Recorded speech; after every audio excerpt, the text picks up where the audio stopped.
cloud providers like Vercel, Cloudflare, but even AWS to some extent are changing rapidly, at least some of them rapidly. And I think that's good for us developers. It's also worth a closer look. Now, cloud providers are changing because we are changing as developers. Because, of course, what's changing right now is what we're building and also how we're building. Both things are changing right now. What we're building is, of course, to some degree what we built before: software, web apps, and so on. So that, of course, to some degree has not changed, but we're building more because AI agents make it easier to build stuff. And let's be honest, there's a lot of stuff, a lot of applications and demos in there that will, or at least should, never see the light of day, but we're building more because AI agents make it easier. Vibe coding, of course, is a thing. Maybe not the thing you want to use primarily for serious projects, for serious software, which you plan on selling or distributing. But of course, vibe coding can be absolutely fine for your own little internal tools, some throwaway software that solves specific problems where you don't care about covering all niche cases or about security or anything like that. So we got that, and therefore we are, of course, building more. And then, of course, we are building AI agents and agentic apps, whatever that means. But in the end, it means applications or tools, workflows, whatever you want to call it, that wrap large language models, that wrap AI, and then do something potentially agentic, where you potentially are building something where an AI can call tools, dispatch tasks, work with a file system, and so on. So that's the what part that is changing. But of course, the how is also changing because we are, or at least many of us, I guess, no longer are writing the code by hand. We're not doing that anymore, at least not 100% of the code. Instead, we are using AI agents like Claude or Codex or whatever you are using. And of course, we're letting those agents do more and more. So you may use them to write code, but maybe you also let them run all kinds of CLI commands and tools on your system, starting with Git for committing and pushing, which is relatively trivial and easy, all the way up to deployment maybe. You may not just be using those agents for generating the code. You may also be using them to generate Docker images or to use CLI tools that push the code, that push the applications to some hosting provider. And that takes me back to the cloud and how cloud providers are changing. Vercel itself rebranded itself to be all about agentic infrastructure. If you visit vercel.com, that is the first thing you read right now. And on the right, you see 4 coding agents to ship apps and agents automated by agents. So here we got the word agents in that box 3 times, and they are clearly talking about being the platform for anything built by agents, including agents themselves. Now, it's pretty similar for Cloudflare. If I visit cloudflare.com right now, I see this message where I learned that Cloudflare is one platform for my apps, agents, and workforce. So definitely a bit less agentic first or AI first, but we got the word agents right here in the main messaging as well. And we'll also see it when we take a look at the services offered by these cloud providers that they're changing quickly. Now, Netlify is also mentioning AI, but not the word agent here. They are still mostly about serving your apps, your web apps that may have been built with AI, but not so much about running AI agents in the cloud, and I'll get back to why that matters. And if we take a look at AWS as a last example here, I also right now when I visit this have the word agent in the main message. I see that I can move at the speed of agents. Now, what is important here, or what's interesting, and what is of course related to what we're building and how we're building, is that all these cloud providers, I would say, nowadays have 3 main pillars. The first pillar is about apps, and that is, of course, what they were always about. Now, a little side note, of course, AWS is a bit hard to compare to Vercel and so on because it's more complex. It's more about having tons of primitives and managed services. It's about all those enterprise customers, not to say that Vercel doesn't have enterprise customers, but AWS is all about giving you all the building blocks you could potentially ever want to build any kind of system in the cloud. And therefore, they were never primarily or only about running web apps or other pieces of software in the cloud. They were about giving you the tools you need to do anything in the cloud, to store any kind of data there, run any kind of workflow. Vercel, Netlify, and also Cloudflare, of course, were more about, hey, you got a web application, run it here. Not just about that, of course, but that was definitely more of their focus. So I'll primarily talk about apps here. And when I mean apps, I mean, of course, web apps, websites, whatever you want to call it. So that is what we use these cloud providers for. And that, of course, has not really changed. You can and you will still use them for that.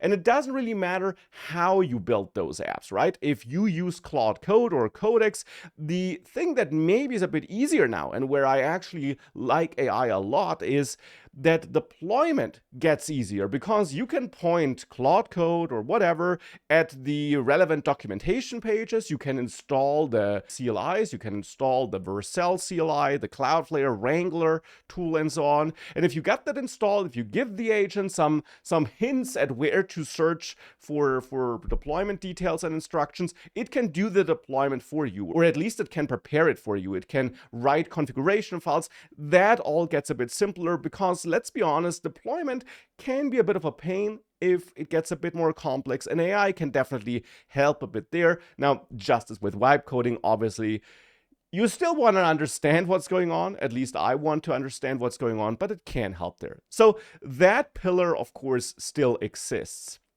Now, the second pillar, which we now have, however, which is new, is agents or AI agents, that you run those in the cloud. Because, of course, we're at this point in time where we're, for one, still trying to figure out how exactly we'll work with AI as developers, but we're also at this point where where all the companies are about building AI agents. And it's sometimes hard to grasp what exactly you want to build and what exactly those agents should be doing for you, but at least from the perspective of a CEO, you might have a marketing agent. You might have an agent that does customer support, a finance agent that helps out in your finance department, and so on. And as a developer, you may have an agent that tackles open issues on your GitHub repository. You may have another agent that does research, and these agents need to run somewhere. Now, obviously, they can run on your system. That will be a bit harder if you're working in some bigger company where you don't have unlimited privileges and can't install everything you want on your system. But even as a small developer, running everything on your system has, of course, some security implications. If you have an AI agent roam around on your system, it can potentially do damage, accidentally or because of prompt injections, and so on. So you may want an environment where it can safely operate or where it can't do as much damage. Now, there are loads of different solutions out there. You could look into tooling like Just Bash, which is, interestingly enough, also by Vercel, by the way. They are releasing many tools that aim to make development with AI easier. And Just Bash essentially is a sandboxing solution which you can run on your system to run an agent inside of a virtual bash with limited privileges and so on. So you could use tools like that, but of course, you could also run those agents in the cloud. Or you could have a combination and have an agent that runs locally, offload certain tasks to the cloud.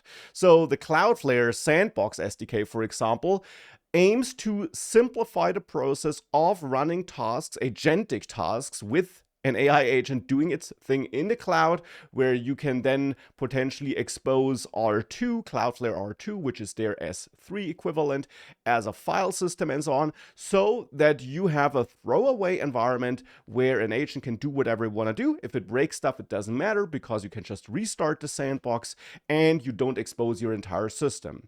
And that, of course, therefore, is a brand new category of things you want to deploy to the cloud or you want to run in the cloud. And that is definitely where Vercel and Sandbox are moving towards. They want to not just make it easy for you and your agents to push web apps and apps to the cloud. That's also something they want to do, but not just. But instead, they also want to make it easy for you to run AI agents you may have built in the cloud. And then there is a third pillar, I think, and that's the AI gateway pillar, or however you want to call it. You know, we got all these AI providers. We got proprietary providers, obviously, like OpenAI, Anthropic, Google. And then we got some open source models, which may be open source or open weight, but running them on your system can be tricky depending on the size. Now, I do have various courses, obviously, including on ChatGPT, the Advanced Guide, Claude Code, but I also have a course about running local large language models because I'm a big fan of those open weight models where you can really just run them with Ollama or LM Studio or other tools on your system. But of course, for most systems at least, you are limited to the smaller models, which can still be helpful as I show in this course.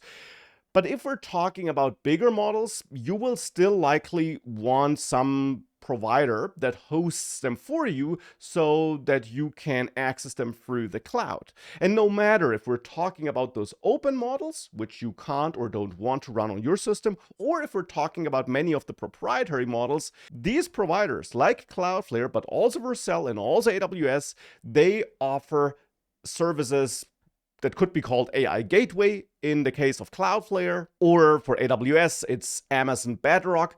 But these are simply services that are all about accessing AI through one uniform API, where you can basically just switch one value and switch to a different provider, where billing is done through Cloudflare or AWS, and where it's therefore easier to access a broad variety of AI models, which are easy to monitor, easy to switch, where you don't need to create tons of accounts with OpenAI, with Anthropic, with Google, with whatever other provider you want. Think of it as OpenRouter, essentially. OpenRouter, of course, is a service that makes it easy to switch between different models, and Cloudflare, Vercel, AWS, they essentially have their own open router-like solution, you could say. There are some differences because open router is really just a router, which is about funneling your request to different providers.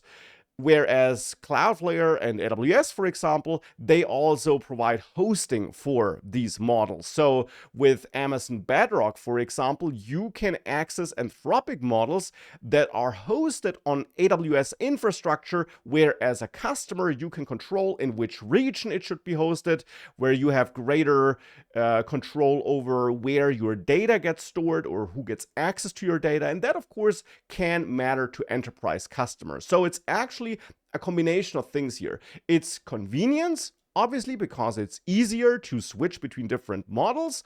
You can even set up routing rules where different requests may get different models automatically. You have a unified billing experience, but besides the convenience, it's also about more control over where the model is hosted and so on, at least for some of these providers.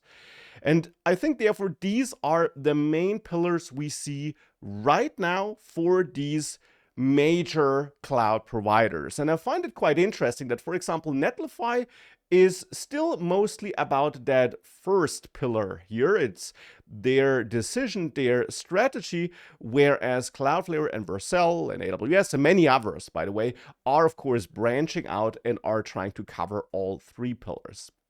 Now, I think as a developer, no matter if you're building AI agents or not, and no matter if you're working with AI or not, these are great developments because one nice side effect is that these cloud providers, in their effort to make it easier for AI agents to use them, are giving us more ways of accessing their services. They are improving their CLI tools, their documentation to provide all that information to agents, which, spoiler, you as a human can also read. So that's pretty nice.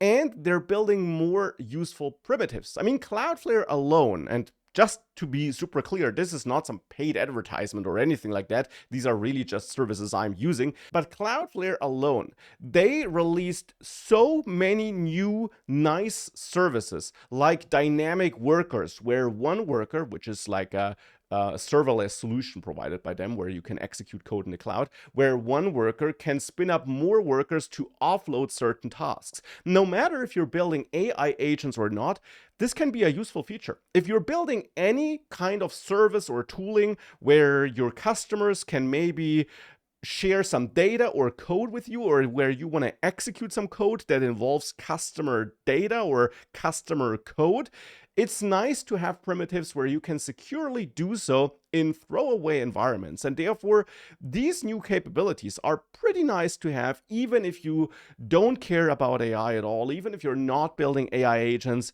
And that's why I'm pretty excited about these changes in cloud providers, and why I think it's more interesting than ever to play around with different providers. If you've used Netlify forever, maybe give Vercel or Cloudflare a try and dive back into their docs, maybe together with AI, to understand what they offer and how you can build on top of them. Anyways, that's just something I'm observing, something I'm pretty excited about. And as always, I'm interested in hearing your perspective on that and what I maybe missed, or what you think about this transformation of cloud providers and where we're heading to.